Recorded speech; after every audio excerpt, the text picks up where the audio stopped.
So I came to talk about Heroic Hearts and the work that I've been doing as their resident psychologist. And really what we're doing with entheogenic group ceremonies, together having transformational experiences and rites of passage just as veterans, and what that can look like for our future.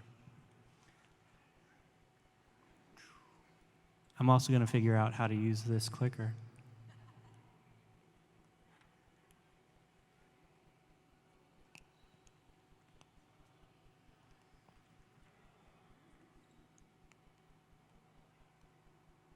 Look at that. All right. So here's what we're going to be covering today, guys.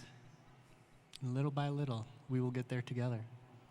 So I've been running the past couple groups with Heroic Hearts, so legal psilocybin services with veterans who've experienced traumatic events, either combat exposure or military sexual trauma. And I've come to Heroic Hearts for a number of reasons. Oh, almost there.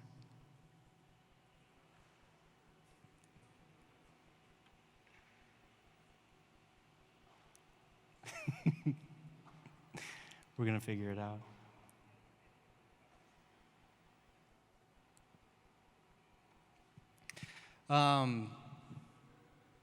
Okay.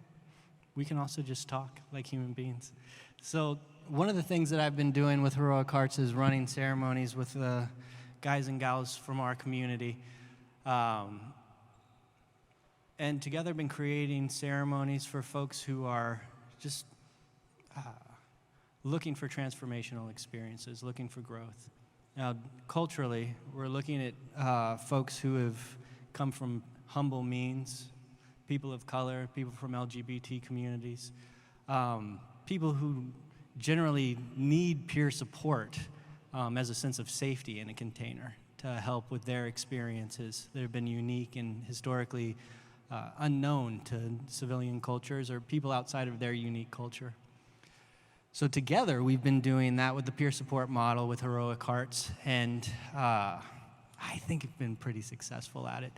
And have delved a little further into rites of initiation, actually holding ourselves in a container and having rebirth experiences and moving on with a death experience as well as a rebirth experience, to move on anew. And how we do that a lot of the times is by delving into what needs to be met, something unmet, a need therein. And for a lot of folks who've experienced combat exposure, for instance, we're looking at folks who have killed someone and just how we as a society hold that. I like to look at American society as a place with a lot of options. Somebody who has blue jeans or black jeans or red jeans, skinny jeans, tight jeans, worn jeans. We got cola, we've got Pepsi, we got Coke, we got Sprite, we got 7-Up. We've got a lot of options, and it's really great. But in life, sometimes there are no good options. And you're looking downrange at a really hard decision. And to come back to a country that has so many options, it's really hard to encapsulate what that can look like, just to mom and dad, to your neighbor, whoever that might be. So what we like to do is delve into the different ways that we are trained as combatants and how we kind of distance ourselves historically. The United States military has actually worked pretty hard on this, just out of their own need. If they're putting a lot of money towards their combatants, they want to make sure they're getting them enough bang for their buck. And so what we've strived to do is meet kind of how they've trained us cognitively and behaviorally when it comes to distancing ourselves culturally from each other, socially from each other. Oh, good. Thank you. We'll see if it actually works. So,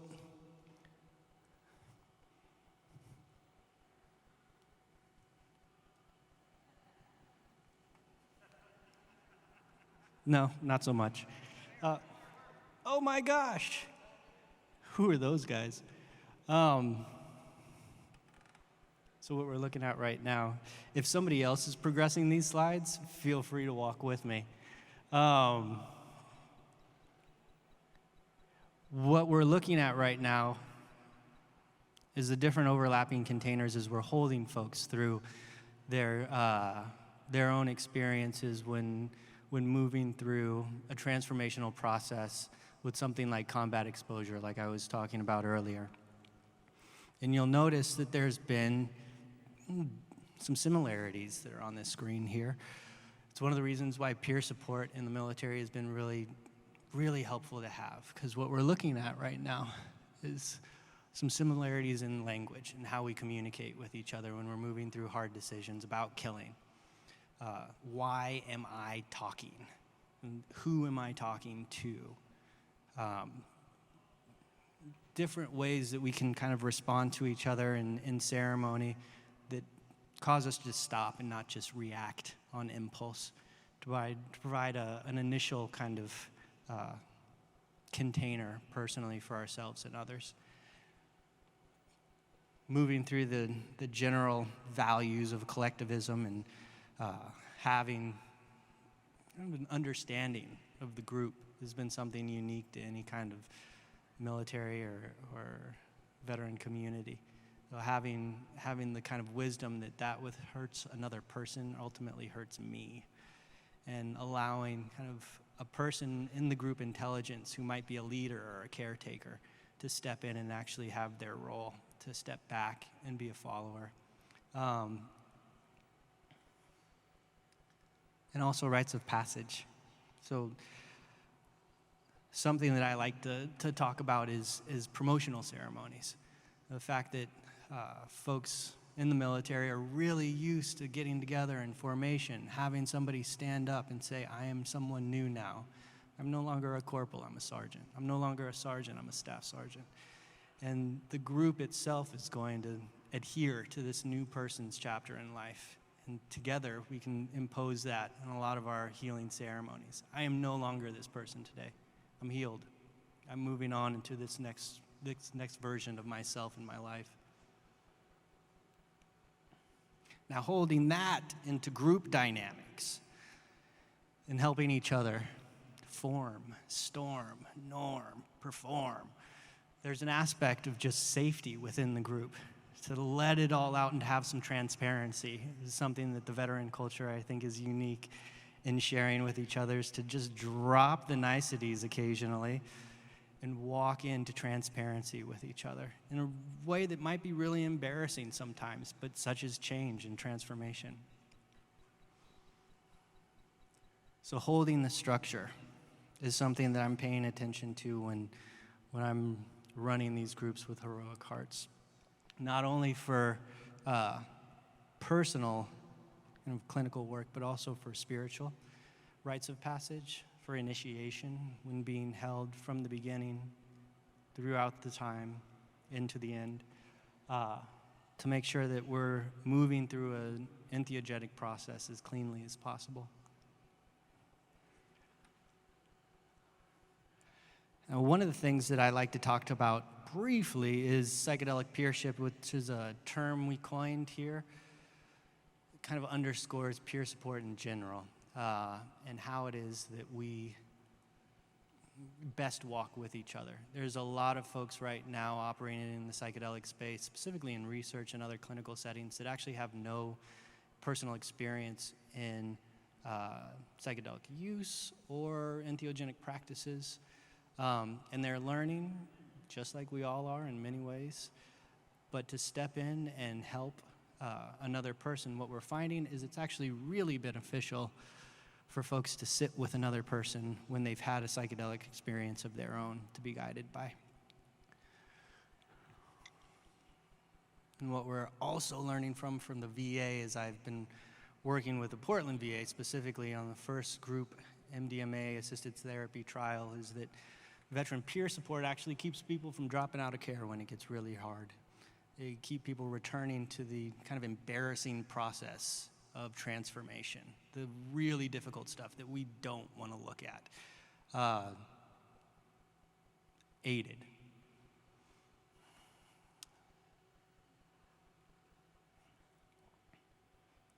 moving back into safety.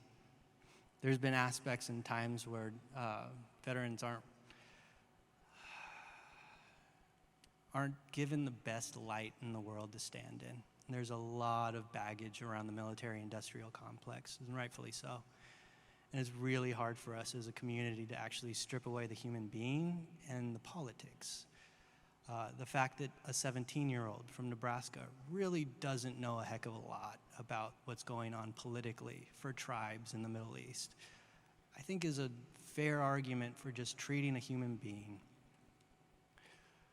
Now, what a lot of the times we can face just as a community right now is that veterans get placed in a kind of scapegoat role or pigeonholed or prejudice around mental instability. They're crazy, impulsive, unpredictable, unstable. So it's good just to kind of hold what it is that's already in our consciousness and identify the reasons why peer support is actually going to be really valuable when moving through really vulnerable situations. That's for both veterans and for family members, because what we're finding right now is that there are many family members, spouses, partners, children, who are actually receiving stigma by association. So if they have a father, a brother, a son who has a combat injury of some kind, what we're finding is those people also don't receive the same health care or the same services that other people do. And quality of life is different. And again, safety in communities. The Black American experience, Black Americans give more of their people to the United States military per capita than any other culture that we have today in the US. I like to also give a snapshot of something I'm really proud about. Veterans in general have higher rates of interracial relationships and marriages, which isn't to say that racism is dead or somehow not involved in the military. It's just saying that we're doing better than y'all, and it's something to look into. So female presence. Right now it's so sparse. One of the generals right now that's in the highest ranking general in the Marine Corps is somebody I actually invaded Iraq with in 2003, because there's just not that many females in the military. And it's something, as we move forward in entheogenic circles, to continually build in and bring as many supportive folks as we can for the women that are in our ranks.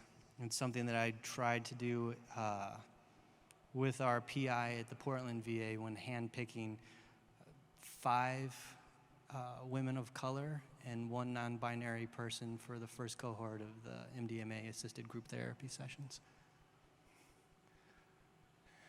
As well as our friends in the LGBT community, as the United States military is the largest employer of transgender Americans. So again, we're catching up now. Combat exposure. So these are the layers, right, of stressors that we're holding already just as human beings and seeking a sense of safety. Who am I comfortable actually sitting with, transforming with? Then there's the secondary stressors of the actual trauma. So again, the military is really trained us well, cognitively, behaviorally, to distance ourselves from each other in order to enact a kill, because back in, what is this? Let's say Gettysburg, we're not actually able to pull the trigger while aiming in on somebody. We're lifting up the weapon, we're shooting over heads, we're not even pulling the trigger for a lot of the time. And as we moved into World War II, we actually put people on the ground to see just how many people are pulling the trigger, how many people are actually able to kill someone. And we're looking at about 15 to 20% max of people in World War II who were able to do that. The military said, no, that's not something we're going to do. We need to actually bump these numbers up. So they started doing it behaviorally. Instead of bullseyes on targets, what we instituted was human silhouettes. So you actually have a behavioral modification that you get comfortable with shooting at a human figure. And that rose the rates up to about 50% in Korea. Well, it's still not very well for a lot of combatants. So the military wanted to boost those numbers up some more. So we got into a kind of what we were doing cognitively.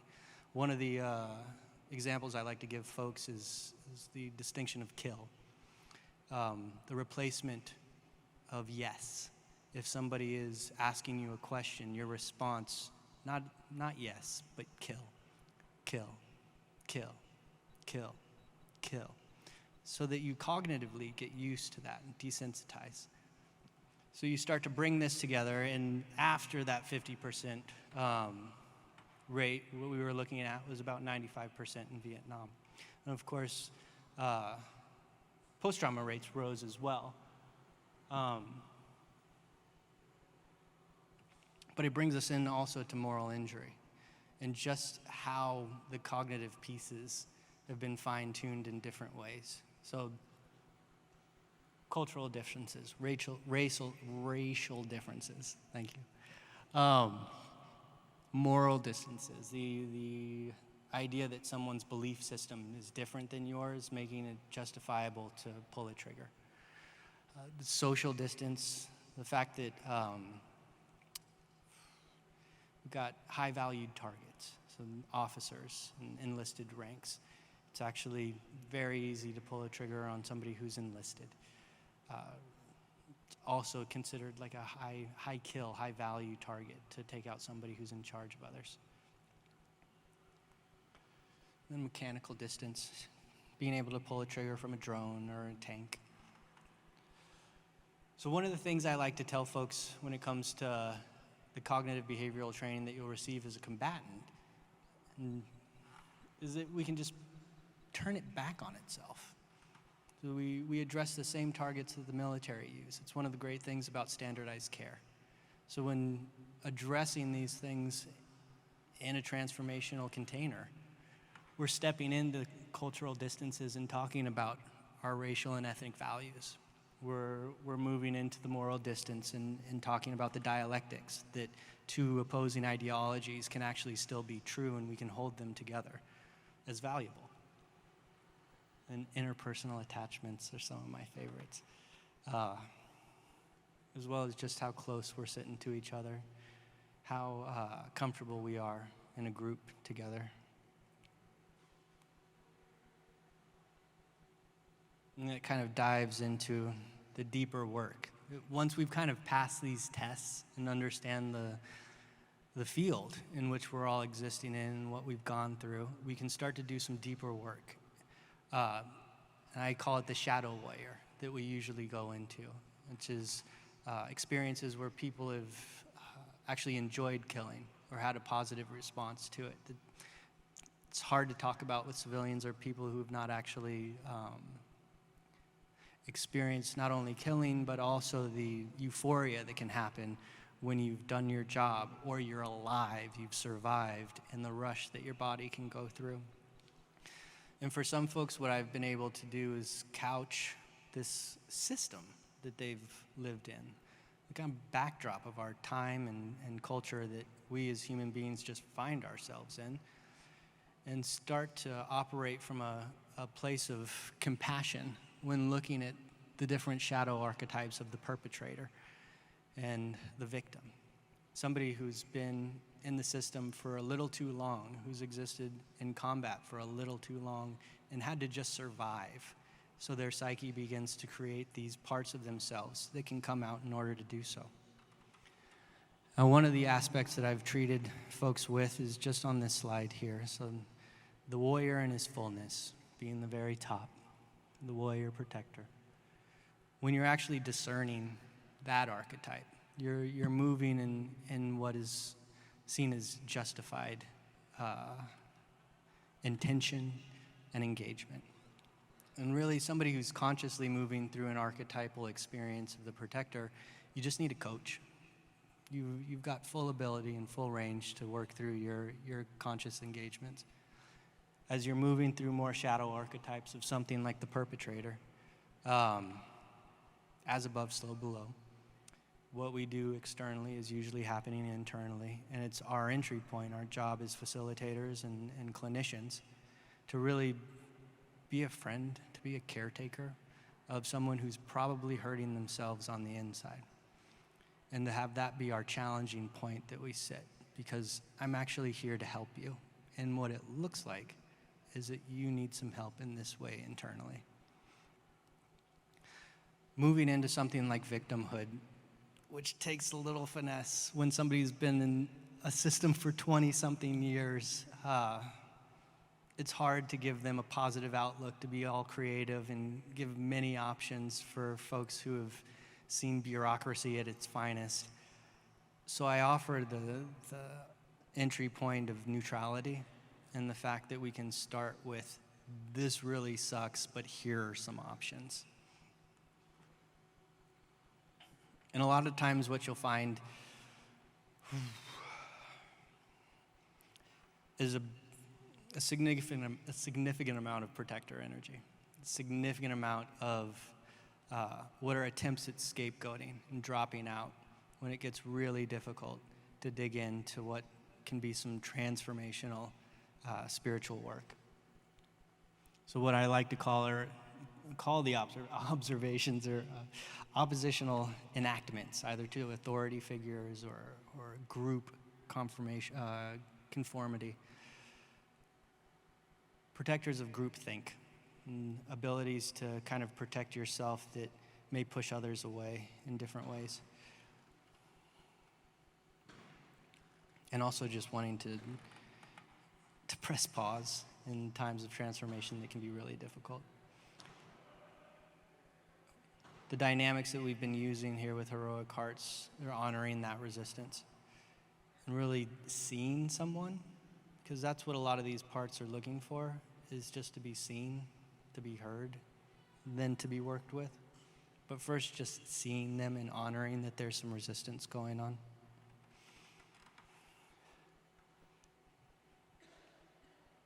Returning to the intention and moving not only individually, but as a group. I mean that on the inside as well, the many different parts of a person, shadow or otherwise. You can't move forward without anyone else, without each part. There's a great little concept that I've offered to folks that if you want to go fast, go alone. But if you want to go far, we got to go together.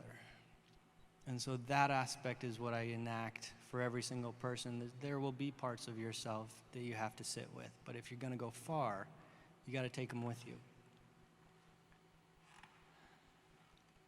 Now, as we're creating spiritual initiation rites with Heroic Hearts, there are different ways we're compartmentalizing the different aspects of someone's spiritual experience. And what a lot of veterans are actually already good at is articulating and discerning what can be a spiritual emergency and what not. What I've taken here is some of Stan Groff's work alongside Edward Tick, who's been recording veterans from combat exposure and different kind of conflicts that have been throughout the world. So the idea that when somebody is moving through a more shamanic experience when on patrol, for example, paying attention to the different animals and different kind of planes of existence, energies that are guiding them through a certain engagement, listening to that message, enacting it. It's really similar to stepping into a psychedelic experience, being able to check in with nature, being able to take your wisdom from whatever animal, whatever tree, whatever rock, whatever element that you are immersed in, and move through that engagement. The idea that there is also a Kundalini awakening for a lot of people can be easily passed off as adrenaline drops. So aspects of their body that are actually giving them a lot of somatic messaging to actually move through an experience. It's been really commonly reported in both combat as well as in psychedelic sessions. So understanding yourself kind of on a somatic level then becomes what we're following the affect.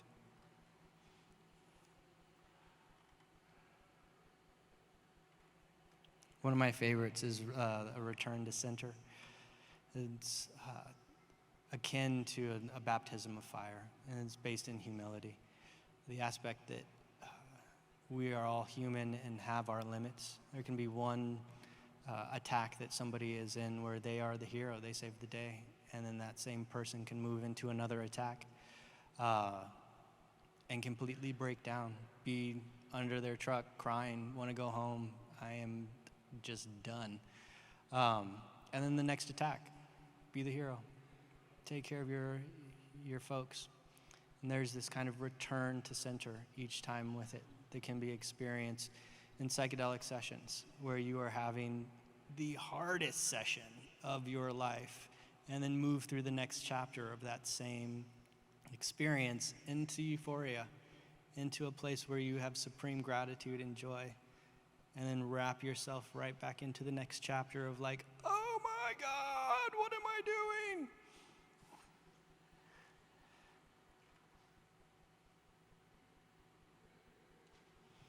So through all of this, as we start to create our initiation rites at Heroic Hearts, I like to offer kind of what we know about spiritual bypassing and make sure that we're actually doing the work and how it is that people get brought into spirituality. Because for some folks, there can be some avoidance that goes on.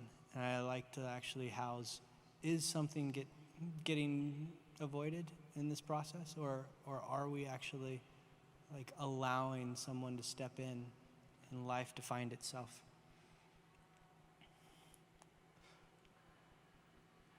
So I offer kind of a basic template to folks. Are our bills getting paid? Are we connecting with friends? What do their friendships look like?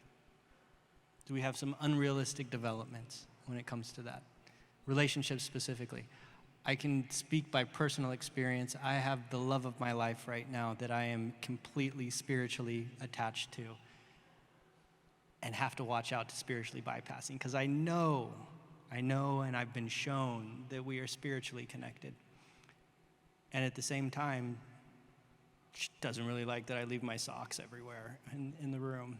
And there's all other elements of things that we actually need to work on and towards as a couple. And without that,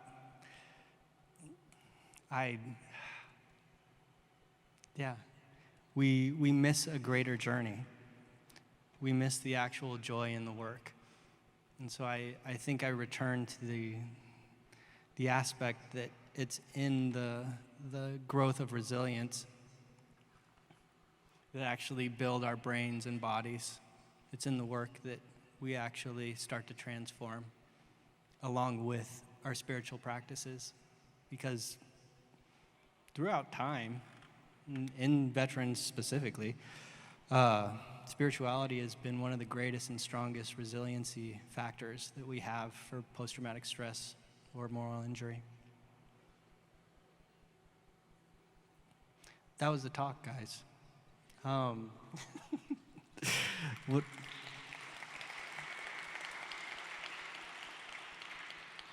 What I wanted to do is just hear from folks and have a little Q&A if there are any questions, because that's really my favorite thing to do, is talk to you guys.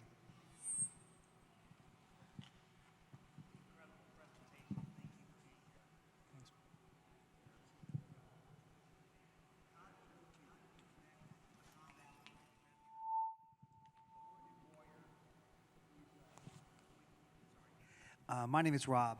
How do we connect a wounded warrior, combat veteran, with your organization and see if we can get them in the pipeline? What you described there is absolutely incredible. Yeah. I had no idea. I'm a 25-year service veteran, and I had no idea.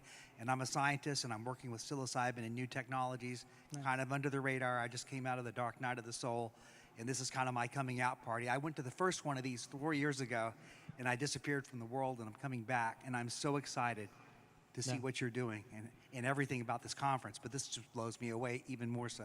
Thanks. I appreciate you. Appreciate the work you're doing too.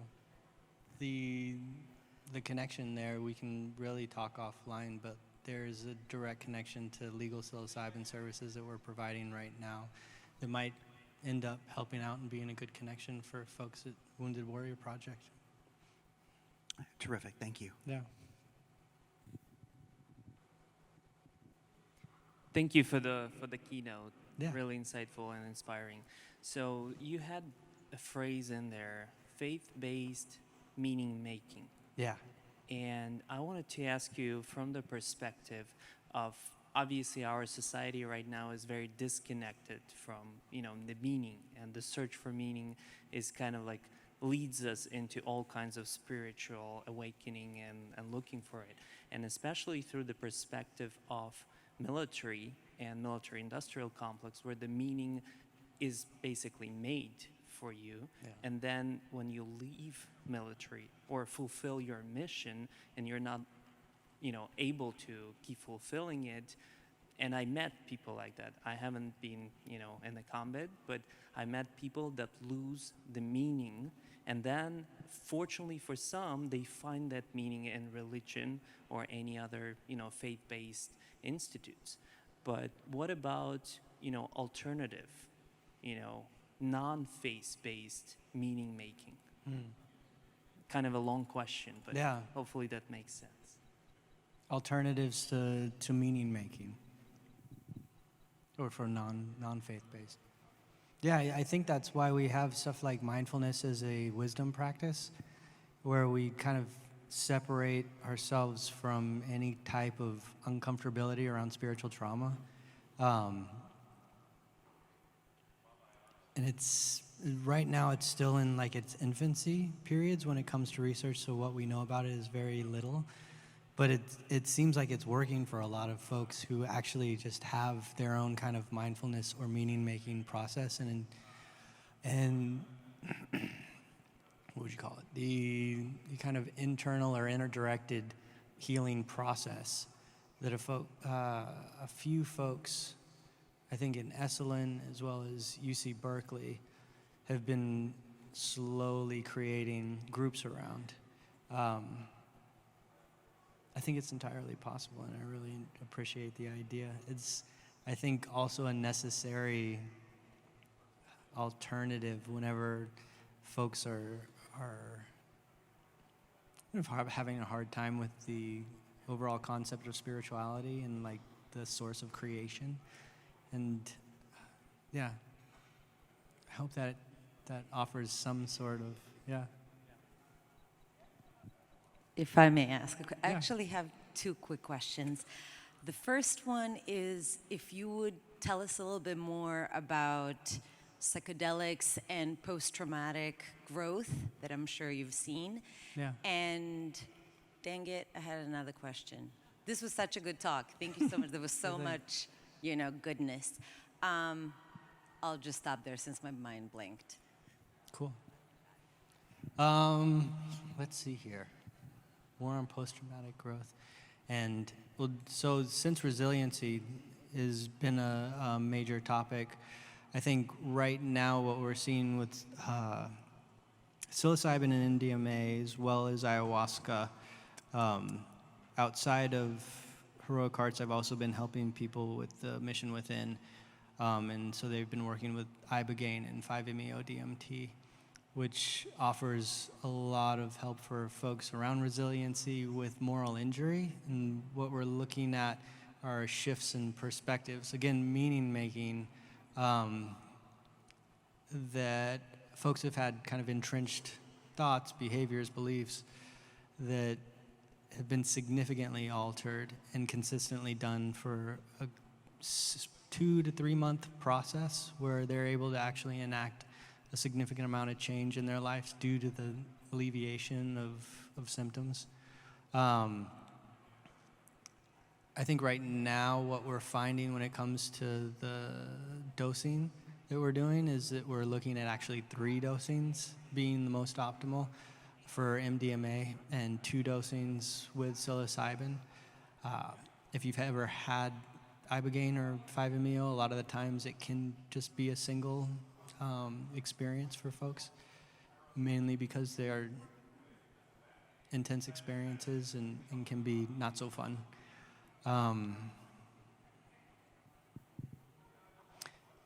in doing so, working from that model that we've developed so far scientifically, we're looking at about 2/3 of people who actually come out and show signs of resiliency.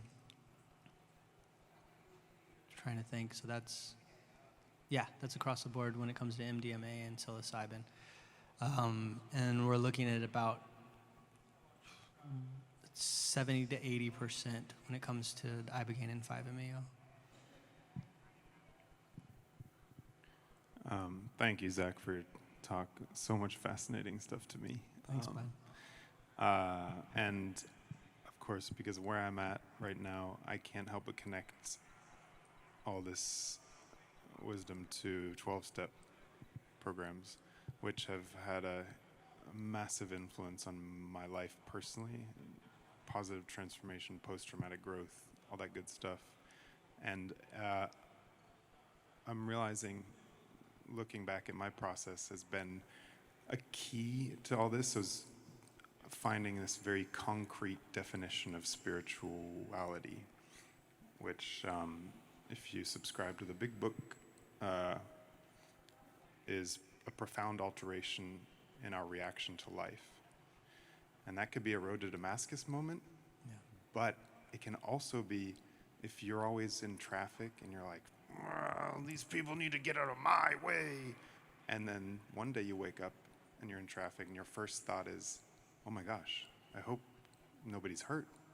That's a spiritual transformation too. And that has changed the game for me personally. So I'm curious, how in the literature is a spiritual experience formalized and defined? And is there a consensus, or is there like divergence? And so right now they're building a consensus at UCLA with Dan Siegel, and they just got to the point where they're able to give a small definition of the generator of diversity, GOD.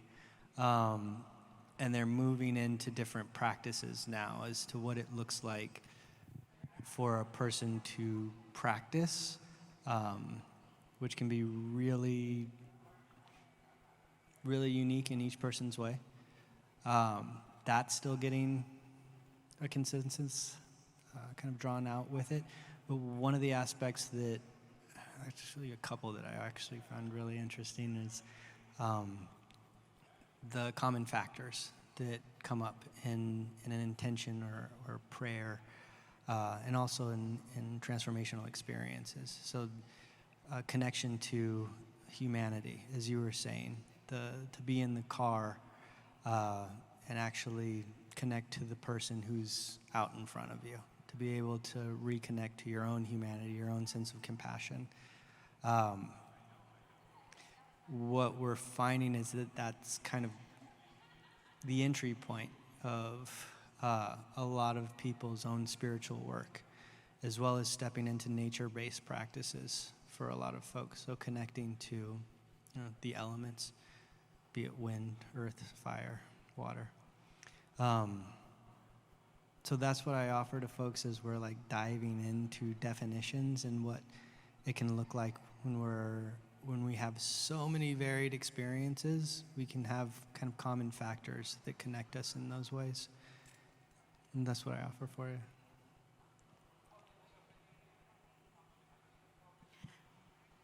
Hi, thank you. I have kind of a simple but maybe complicated for you question. Simple for me to ask. How do you make the decision between the medication or the sacrament you use and kind of within the VA structure? I know I saw you worked a lot in that before, kind of branching out. How often are PQ leveraging this right now? And is it mostly through clinical trial, or is it part of like business as usual therapy? I wish. It's all clinical trials right now. The VA has just allocated funds to continue that for the first time, because actually all clinical trials up until, all clinical trials have been funded independently. It looks like that they're going to start to allocate funds to have more psychedelic research within the VA that's federally funded, but we'll wait and see who actually has that in the near future. So no standard practice of psychedelics within the VA, but when you step out into retreats in Mexico or other places in the world, a lot of the time the regiment is what's being offered. So for example, Ibogaine and 5-MeO at the Mission Within is offered to folks who can withstand a significant amount of stress when it comes to however old they are, what their personal history is, the stress tests that anybody needs to pass in order to move through an intense experience like that. And so if there are folks who are maybe having a hard time leaving opioids for whatever chronic pain or experience that they're moving through, then we can offer something else that won't have such a strong reaction to their experience. So that would look like high-dose psilocybin or high-dose MDMA combined in order to meet different kind of experiences that they're needing to work through.